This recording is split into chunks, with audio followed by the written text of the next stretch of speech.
Assalamualaikum warahmatullahi wabarakatuh. Shalom, Om Swastiastu, Namo Buddhaya, Salam Kebajikan. Yang terhormat Ibu Riri Rikani selaku dosen mata kuliah umum Bahasa Indonesia. Juga yang saya banggakan para mahasiswa Sistem Informasi B tahun 2023 sekalian.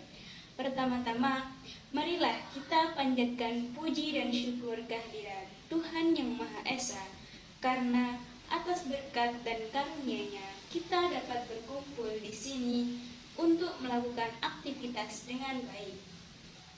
Perkenalkan, saya Khalida Ainur Rahma dari kelas Sistem Informasi 2023B dengan 3 digit NIM terakhir 044. Di sini saya akan membacakan pidato tentang cinta bahasa Indonesia. Bahasa Indonesia merupakan wadah pemersatu bangsa.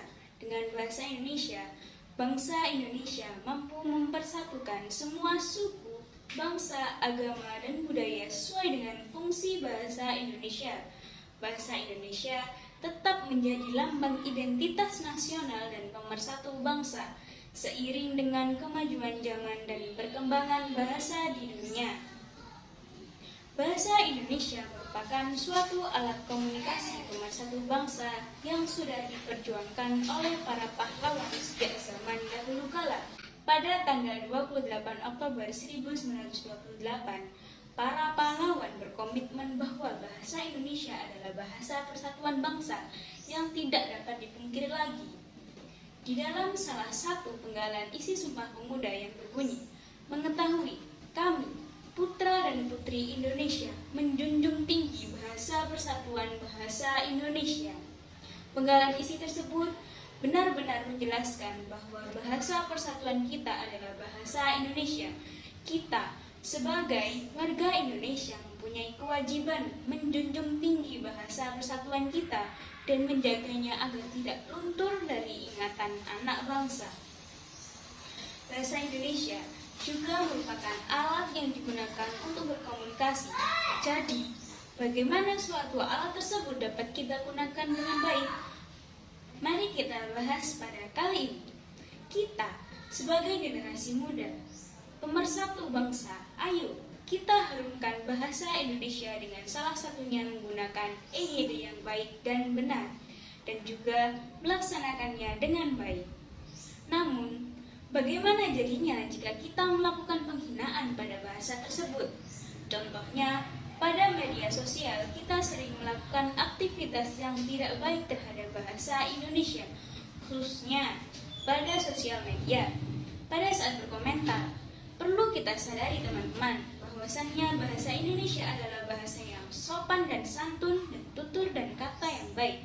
Dengan ini dapat kita implementasikan ke dalam bermedia sosial dengan cara kita harus berkomentar sesuai dengan EYD yang baik serta tidak menyinggung ataupun menghina seseorang.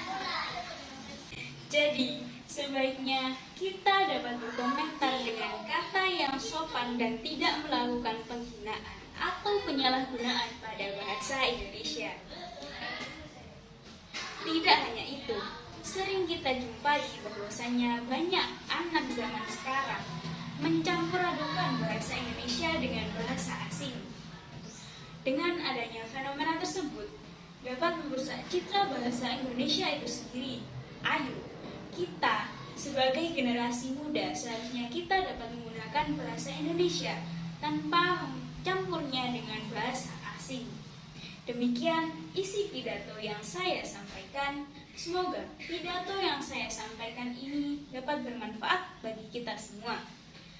Saya berpesan agar kita harus menjunjung nama bangsa dengan menggunakan bahasa Indonesia yang baik dan benar. Karena terdapat peribahasa, yaitu bahasa adalah cermin bangsa. Sekian dari saya, kurang lebihnya mohon maaf. Wassalamualaikum warahmatullahi wabarakatuh.